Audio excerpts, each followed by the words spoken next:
Okay, so this is a bit of an experiment on my end. I'm Jack of Bones on Reddit, pen name JJ White, or you can just call me Jake.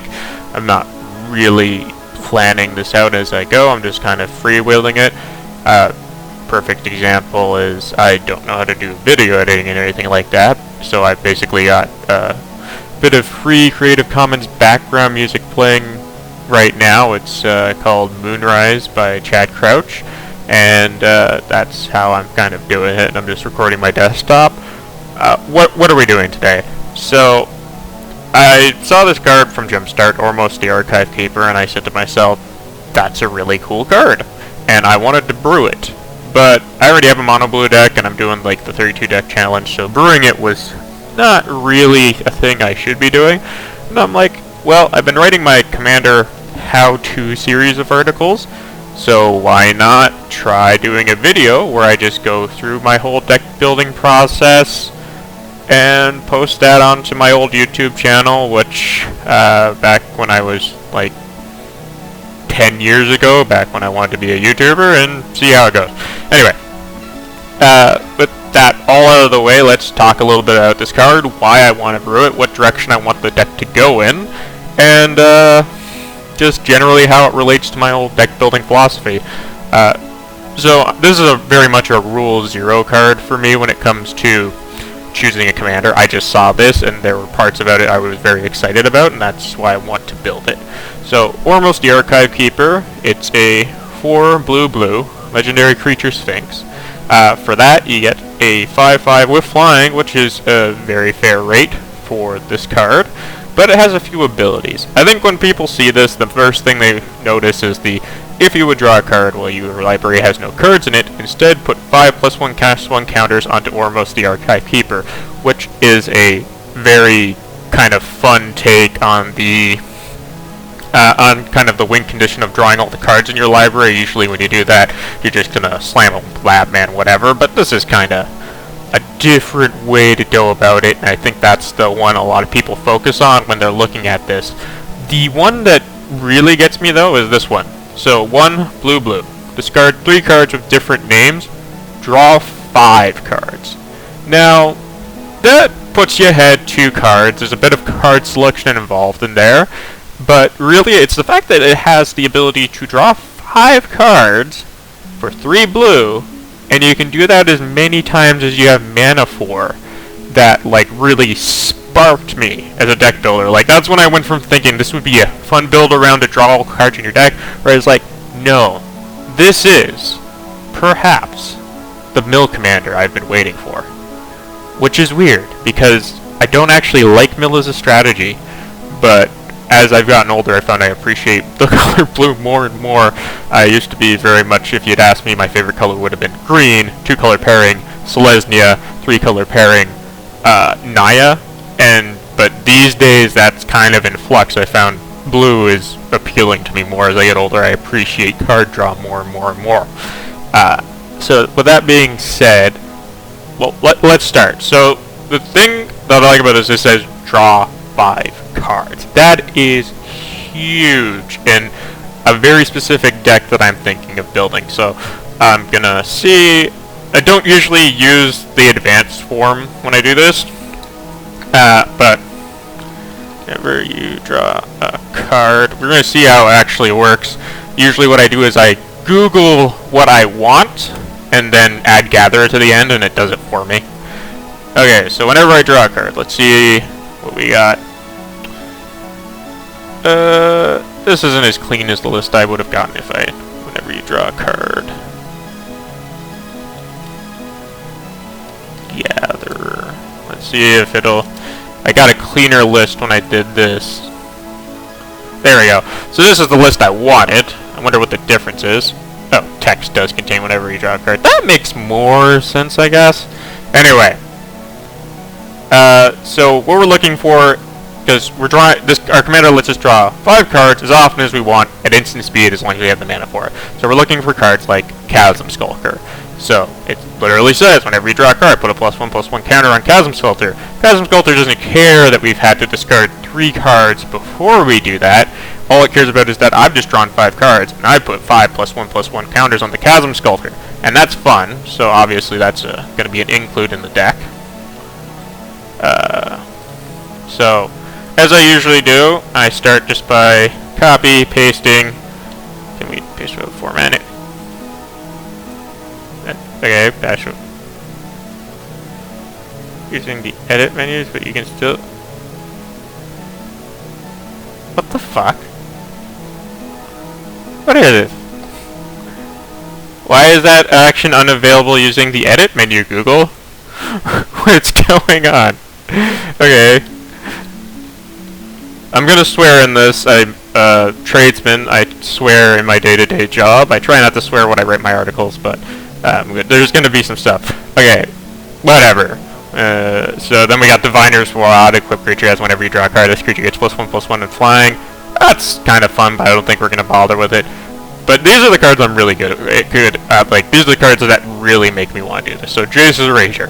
Whenever you draw a card, you may have target player put the top card of the library into the graveyard. And more importantly, like the card that's gonna make this deck, Psychic Corrosion. Whenever you draw a card, each opponent puts the top 2 cards of the library into the graveyard. So this is a huge ask, actually. What you're gonna be doing is basically, in a mono blue deck, you're gonna have the mana. Once you slam down Ormos on turn 6, you're gonna have probably enough blue that the next turn you're gonna be able to activate her twice, at minimum. Which means with Psychic Corrosion, you're drawing 5 cards, and you're drawing 10 cards, I should say, since you're activating it twice. And each opponent is gonna be putting the top 2 cards of the library into the graveyard. So you dig down 10. Everybody mills 20. A couple of turns of that, especially when most people are already drawing cards, and that's gonna win you the game pretty quick. Honestly, like, obviously there's gonna be things you have to worry about, and I'll talk about what I'm thinking to deal with that.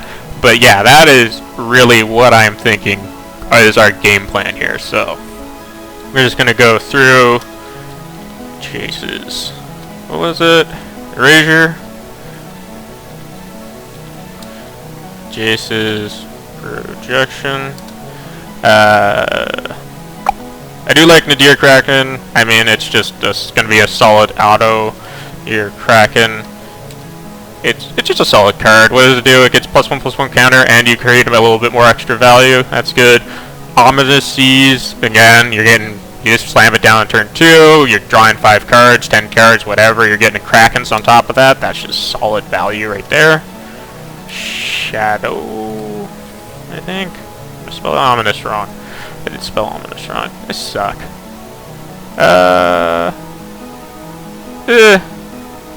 I don't like the mana cost in that thing.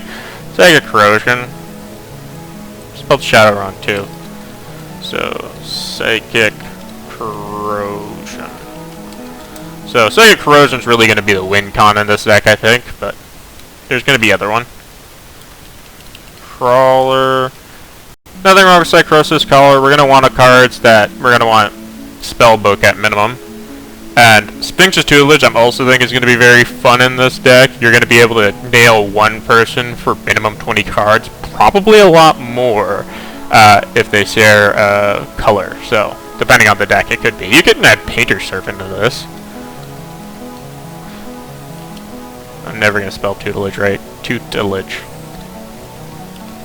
There we go. Toothy Imaginary Friend. You can't run Peer in this deck, but I think that the ability, like, he's going to be a card that's really going to let you draw out your whole deck and use the other win condition that's kind of stapled onto Ormos. So, you know, why not run it?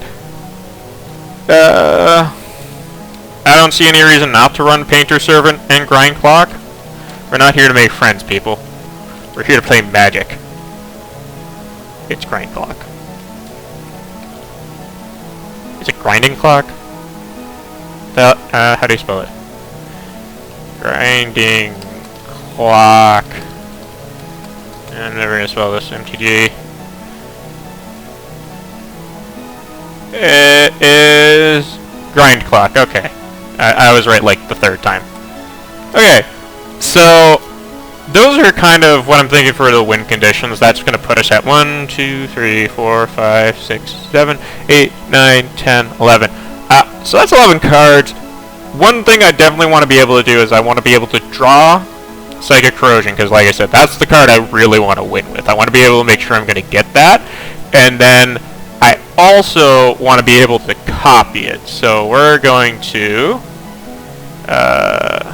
copy target enchantment, gather. This is how I use Gatherer. It works for me. You can, if you're better with syntax and text stuff and whatever, then, you know, you do you. What? Why am I getting target instant or sorcery? No, target, copy, search, copy, target, enchantment. Man, things really, sometimes it's in the images. Oh, here we go. Okay, so we can get some images here that'll do it. Okay, so there's literally copy enchantment from Ravnica.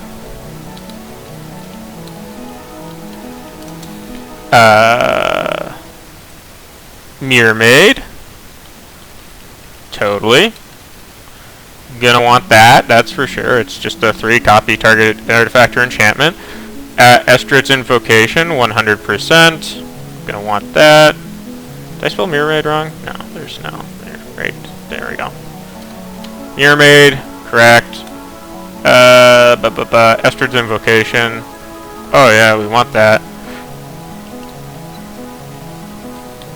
A lot of these, I know what they do already, so that's why I'm kind of blitzing through. Maybe I should take my time, but I don't want this video to be like 10 hours long. I'm just kind of showing my deck building process.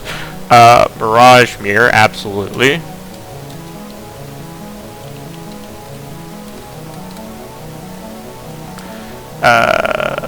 Back. Sidious Will. No, it's just copying instant or sorceries.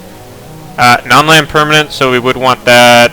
And then I think that's probably it for now. Clever Impersonator. So what we're doing now is, like I said, we want to get Psychic Corrosion, and now we have basically Magical Christmas Land. We get like, if we get all 5 of these that'll let us copy Psychic Corrosion, then we can basically mill up the whole table in like 2 activations. That's amazing. That's fun. For you. I mean, not for anybody else, but who cares about people? You should actually. Making sure that your playgroup's having fun is one of the best ways to make sure that you have a playgroup. But whatever. Next, like I said, I think we got card draw really covered on our commander. I might look into it. I'm thinking more recurring card draw, so Howling Mine, Kami of the Moons, that other one, Dictate a Crewfix, kind of stuff. But definitely what we want more than anything else is card selection. We want to be able to get into our deck and pull out what we want. We want tutors. So one thing you'll find is if you Google list of generic card thing, generic tutors, so blue tutors, and it gave me this list on Tap Out because somebody out there who just really likes helping other Magic players has made a whole list of like everything. So let's take a look at these tutors. Some of these are going to be new to me. Deadeye Quartermaster enters the battlefield. You search your library equipment vehicle. Not really our thing. Dizzy Spell. We don't really want that. Ooh, Drift of Phantasms. So it's converted. CMC is 3, and I can transmute for 3 to get a 3. And Psychic Corrosion is a 3 cost, I believe. Yeah, it is. It is. I don't need to double check that. I'm a Phantasms? Is it possessive? Drift of Phantasms. It's not. It's plural. There's numerous phantasms. They're drifting. Extract. We actually might want to run that. It's just 1, but it lets us deal with the older Eldrazi that shuffle back into people's deck. That or Jester's Cap. I think Jester's Cap is what I would run over anything else. I think Fabricate. We can get Mirage Mirror with it, as well as other things that may be relevant to our interests. Foresight. any 3 cards, remove the game, shuffle the card. For any, search your library for any 3 cards. How is, I don't know, that's a tutor. You can transmute for 3, if you want to get a 9-drop. Intuition, search your library for any 3 cards, reveal the target appears, choose 1, put the card in your hand, the rest into your graveyard, shuffle your library afterwards. That's pricey. The budget for this deck is basically I'm not gonna break the bank.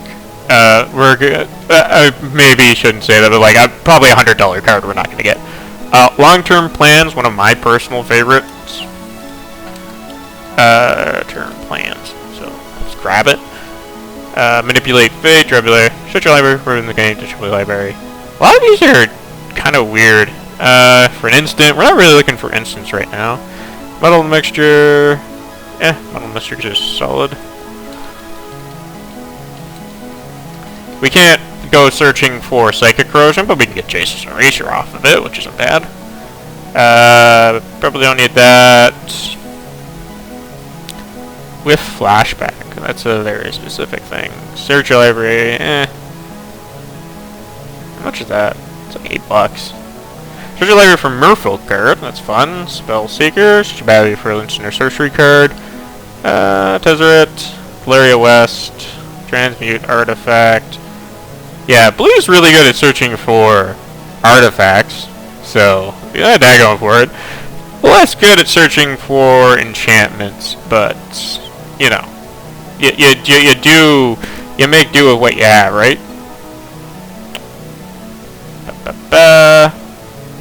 Let's look at some of the colorless. I feel like there's a deck that wouldn't mind running Tamio's Journal. Tamio's Journal. Basically because you're getting a clue every turn, you can cash that in for card draw, your deck cares about card draw, and if you get up to 3, then boom. This is very much a casual deck. We're not looking to break the format or anything. I don't think you really can break Commander. Planar Portal. Search your library card and put that card into your hand, then shuffle your library. Planar Village. Objectively better. Venter's Fair. I have Eugene. Expedition Map. Conduit of Ruin. Search your library for a creature card. Okay. Searches for anything. These are all different colors. We already covered that. Searches for artifacts. Red, white. Searches for creatures. Wow, this is a really comprehensive list. Who made this list? I'm not even gonna try and pronounce that one. Wait, Apocalypse, Sonnet 66, and the GGBs. Well, these guys have made just the most comprehensive list I've ever seen. So that's kind of awesome. Good for them. Like, I really love Magic. It's a community that goes out of its way to help people. That's part of why I'm doing this. I just kind of want to, I like talking about Magic. I like blathering on about it, and I just want to help people who are new to the format. Okay, so we got all this, and I feel like this is gonna really be the core of the deck. It's kind of what we're going for right now. So it's like 1, 2, 3, 4, 5, 6, 7, 8, 9, 10, 11, 12, 13, 14, 15, 16, 17, 18, 19, 20, 21. So I'm thinking like 34 lands for this. We have a commander that costs 6, so we want to reliably get the 6 mana. So like 34 lands and probably 10 mana rocks. You get that 44 out of 99. A lot of people think like 44 cards out of a 99 means that you're going to reliably hit lands and mana rocks and all that, especially when the deck is built to draw. So the one thing I also did is I like to go to EDA Trick, and I like to look at in this case it's going to have to be a similar deck because I don't think anybody's built Ormos yet. And the closest I could think of was definitely Ms. Perun, who also cares about drawing cards. So let's just take a look. Like you can already see, Ominous Seas is right in there. We're all for that. Fierce Guardianship. That is a very expensive card, but it is definitely worth getting for a deck like this.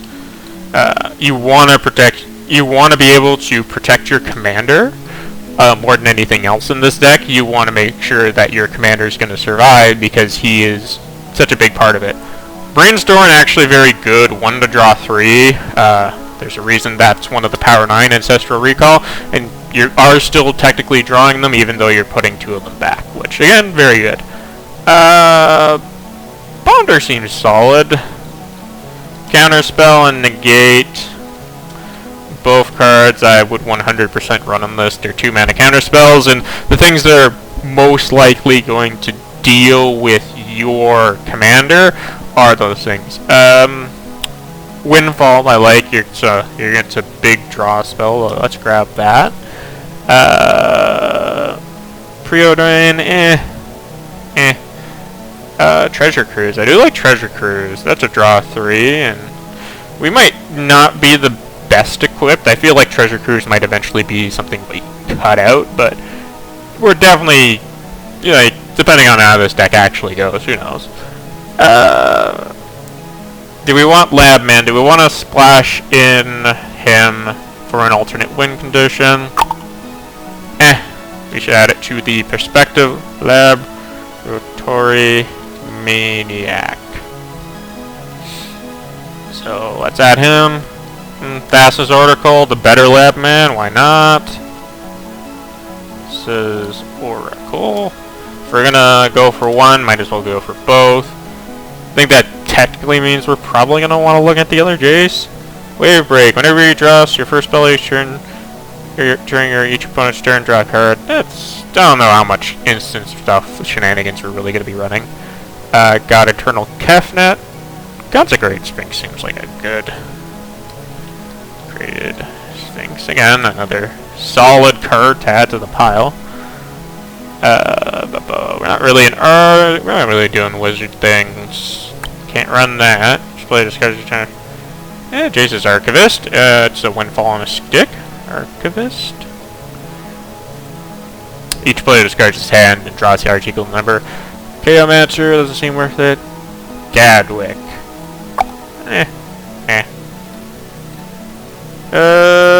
Battlefield a card creature Planeswalker. Snapcaster. Oh, Arcanus. Strong maybe on the Arcanus. Arcanus. The Omnipotent? Fun. Okay. Now this is where I'm would put the deck list once it's all ready. Instants and sorceries. Psych Rift. Strong. It's a strong maybe in any deck. I don't subscribe to the theory that you put it in every deck with blue, but it is very strong, so it's hard to resist. There's its reversal.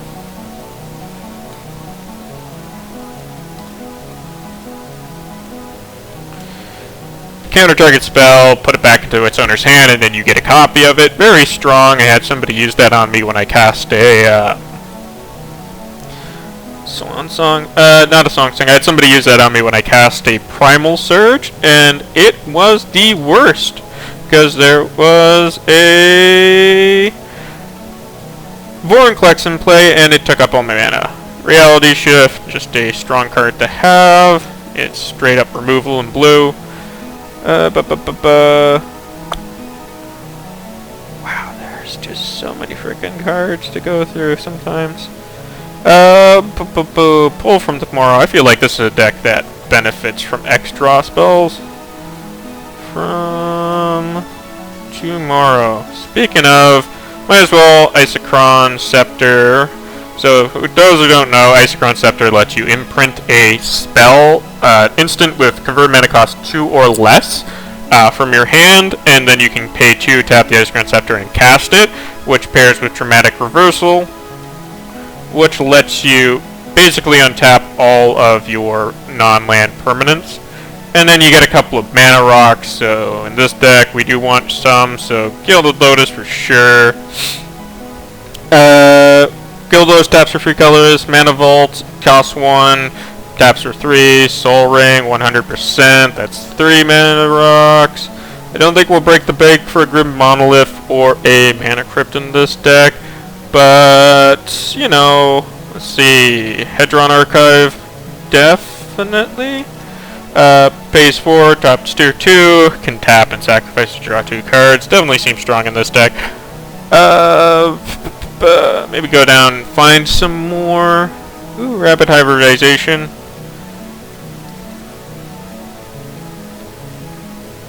Just destroys a creature and Pognify. They both do the same thing. Destroy a creature and you make a 3/3, which very strong in this kind of deck. Dig through time. Nah. I don't like dig as much as I like Treasure Cruise. Because in this deck it's more about the sheer number of things. Ooh, Force of Negation. Definitely seems strong. A lot of the cards I'm adding might wind up being cut from the final deck depending on what our count is. We're not springing for it. Cryptic Commando, 100%. Because it can just be a pay 4, draw 2, which is relevant. Which means that I think actually Mystic Confluence also kind of relevant here. Both of these have the option to just turn to card draw, and in this deck card draw is going to be how we kill people.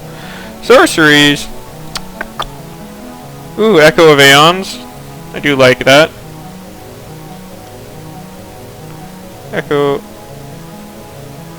Echo Eons. No, of Eons. Okay, so there's an of.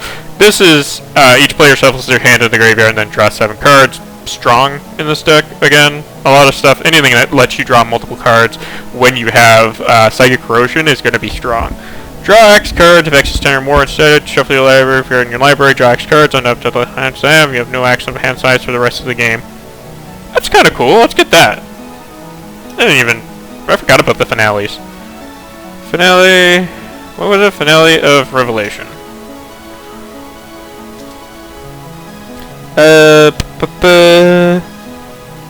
Deep Analysis. This seems good. Flashback for 2. You can get basically 5 cards off of it. And you can just discard it to Ormos and only pay for that.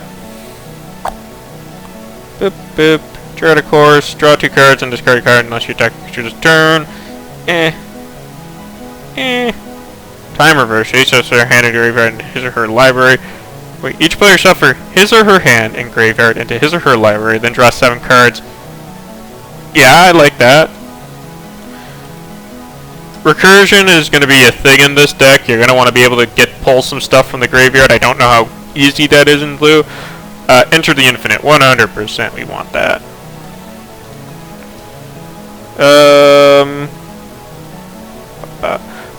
They're in Dynamo. Pay 4, taps for 3. That's just too strong not to run. Magic Mirror. I don't know that we're casting that many instants and sorceries, but we'll do a count and see. That's probably on the top of our potential cuts list. Okay, Teferi's Puzzle Box. Ooh, again. Puzzle Box. Like I said, this is a very much... I don't know if this kind of deck has a name, but it's definitely, you know, in there. Spellbook. What's the one that... Mind Stone, maybe? No. Thought Vessel. Thought Vessel. We 100% want a Thought Vessel. Vessel. Gives you no maximum hand size and tax for land. Folio Fancies. Each player draws cards. Yeah, I kind of like that. The reason why, actually, this might be one of the better cards in the deck. This is really good. Making your opponent's draw when your plan is mill is not necessarily a bad thing, and you're drawing as well, and it gives you no maximum hand size, which is the thing you want. So this is actually really strong in this deck. Wow, that's quite the count. That's a good catch. This is why you check a list like that. Spellbook's worth running. This is why you check other lists with similar strategies and just kind of see what people are running in it. Just because you find gems you didn't even know about. Not really our thing. Metallurgic summonings, that sounds like it's more about artifacts. Leyline of Anticipation, I think maybe. I think for if we use the Lab Man, Thassa's Oracle is kind of a backup plan. Like if we get like, this is a hypothetical. We've drawn our whole deck, and we decide we want to win with killing people with Ormos, but then somebody kills our Ormos. It'd be worth it to have that ability to flash in whatever we need to survive. Of Anticipation. Winding Canyon lets you cast things at creatures at instant speed if you pay 2, if I remember. Pay 2, tap it. I guess Vindalcan Ori probably also worth running.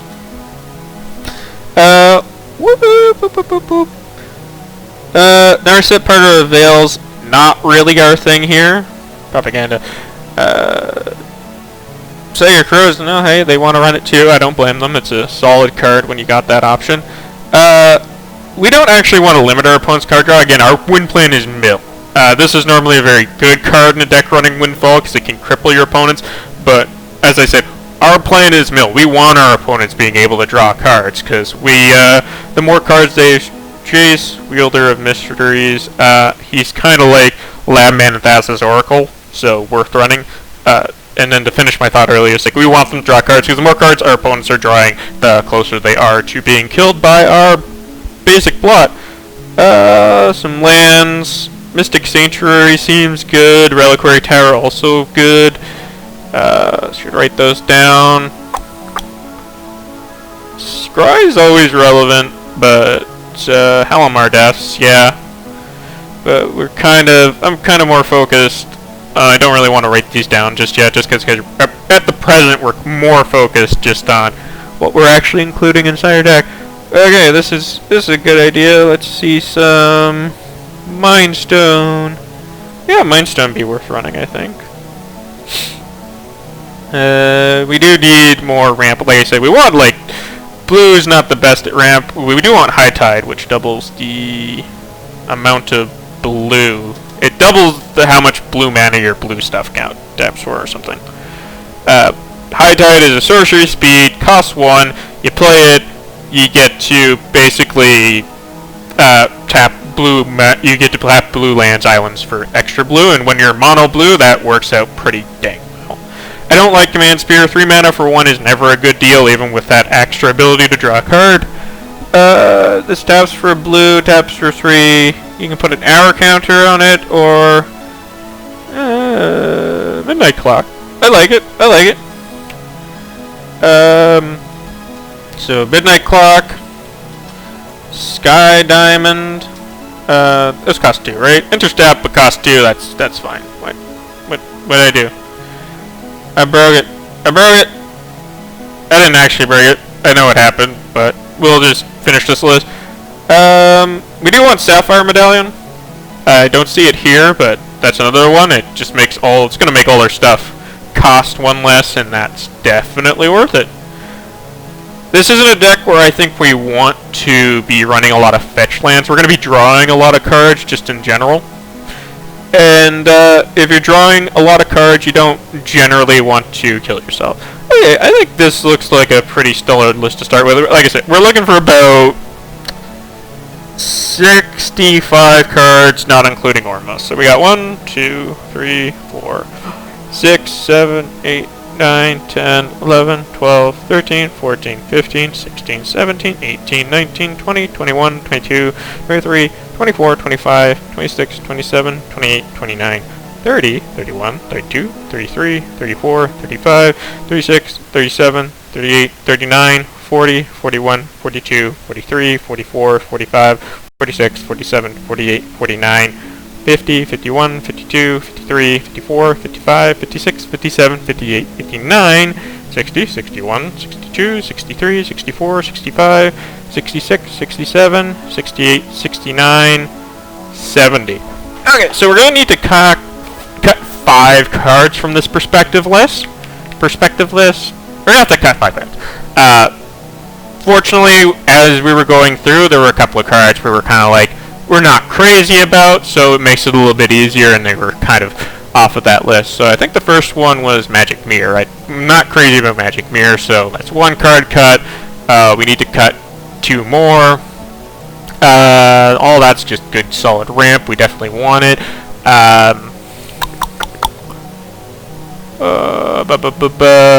So we need to cut 4 more cards out of this. We do want infinite. Some might say it's best to cut this kind of stuff. Get rid of the infinite 2-card infinite combo. This isn't technically 2-card infinite combo. You have to have a bunch of rocks to make it work. So we know what we want. So if that's gonna be true, I think I would put, yeah, we'll get rid of that. We don't, actually we'll get rid of Grind Clock. No, we'll get rid of both. Yes, no, yeah. Yeah, we want to do this the hard way. Painter Servant would combo with Spinster's Tutelage as well, but we really do want to do this the hard way. We don't want to just cast one. We don't want to draw 1 card and mill everybody out. We don't want to cast 1 spell and mill everyone out. We want to do it the hard way. I want to do it the hard way. You maybe feel differently, in which case totally run Painter Servant. It will combo with your Spinster's Tutelage and let you draw everybody out real quick. Treasure Cruise. I feel like we can safely Treasure Cruise. I do like it, but it's a 1-time draw 3. And then what else? Just need to make 1 more cut. Cyclonic Rift. We got a lot of targeted removal and counter spells to deal with. Like big threats. Do we want to keep the board wipe? I feel like we do. We'll keep the board wipe. I don't think we need multiple X-cost draw spells. I like Blue Suns. It gives us a little bit of protection against our own worst impulses, so we'll go with Pull from tomorrow, because we can just keep shuffling Blue Suns into the deck. We can Blue Suns for 0, put it back in the deck. Okay, so that puts us at a nice 65. Then we're going to want some lands. We talked about it before. Reliquary Tower, Shore, Halimar Depths, very worth running. It lets you look at the top 3 cards of your library. Reliquary Tower, Halimar Depths, worth running. Mystic Sanctuary, there's probably a few cards we wouldn't mind recurring. Sanctuary. Honestly, Mystic Sanctuary is a very busted card in my opinion. And then I don't like running a bunch of non-line stuff.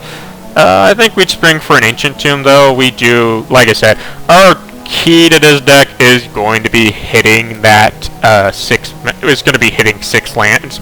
6 mana. We gotta be able to slam. We want to be able to slam Ormos down on curve every single game, and ideally we want to be able to protect her as well. So an Ancient Tomb will definitely help with that. You can tap for 2 in each shot. Temple of the False Gods, kind of trashed here, but maybe. Temple of the... oh, I know what we need. Better than Temple. Shrine. That is not how you spell that. Nykthos, Shrine to Nyx. Always worth running in a monocolored deck. It's gonna tap... You pay 2, you tap it, you had... Excuse me. You add blue. You add a mana of any color to your mana pool equal to the devotion of whichever color you choose. So we choose blue. We add a bunch of mana. We're good. Anything else? Probably some other stuff we should add, but we don't want to go too deep into it. I have an opinion that a mono-colored deck should never have to worry about dying to Price of Progress, which does 2 damage to you for each non-basic land you control. And this means that with this, if we get all of our non-basics into play, we're going to hit for 10. That's not fun, but it's good. So that's 5, and then we were going to run 34 lands, so we want islands, and we want 29 of those. X 29. Okay, that's like a perspective list for now. At this point, I enter it all into my deck builder over here, and I'll be doing that off camera. Just because I don't think you guys want to watch me enter in a bunch of stuff and blah blah blah. But that's kind of just how I build a deck. I just it helps if you've been playing it for a very long time and you have a knowledge of the game. You've built a bunch of monocolored decks before, and you know what kind of decks you really want to be running. But yeah, that's the thing. That's the whole big king thing. Yeah. Okay, better conclusion. Here we go. I don't know how to video edit, so this is going to be going up raw, uncut, and just absolutely awful, but I did spend a good 20-30 minutes trying to get the audio levels at a point where it was good, so hopefully it at least sounds semi-nice. But yeah, as far as it goes, this is my deck building process. Don't be afraid to ask other people for opinions, especially if you're a new player. There's always going to be somebody that's willing to chime in and say, like, oh, you should look into that card, or you should look into this card. Magic is generally a very open and welcoming kind of game. It's a great community. There are always going to be bad eggs and bad stores and all that kind of stuff. One thing I'll even add this, once the world opens back up, I'm recording in the middle of quarantine right now. Actually, I guess towards the tail end of quarantine at this point, but you'll know you're in a good card shop if the owner greets you like he runs a place of business and doesn't just sit at his computer and grunt when you come in, which I've had happen. And people like that, people who don't run their card shop like a business, they run it like a clubhouse for their friends, those are going to be the toxic play environment. So there's a free tip for all you newbies out there. Anyway, that's the whole thing. If you like this video, let me know. I only made it as kind of, much like the articles, I'm making this for myself, because I've got a lot of free time and I just want to kind of fill my days with doing some creative stuff related to the game I love more than anything else in the world. And this just seemed like a good way to brew Ormos, even though I probably will never actually build Ormos. I already have a mono blue deck, and like I said earlier, I'm doing the 32 deck challenge. I want to have a deck in each color and each color combination. But yeah, go out there and have fun playing the greatest game on Earth, and have a wonderful day.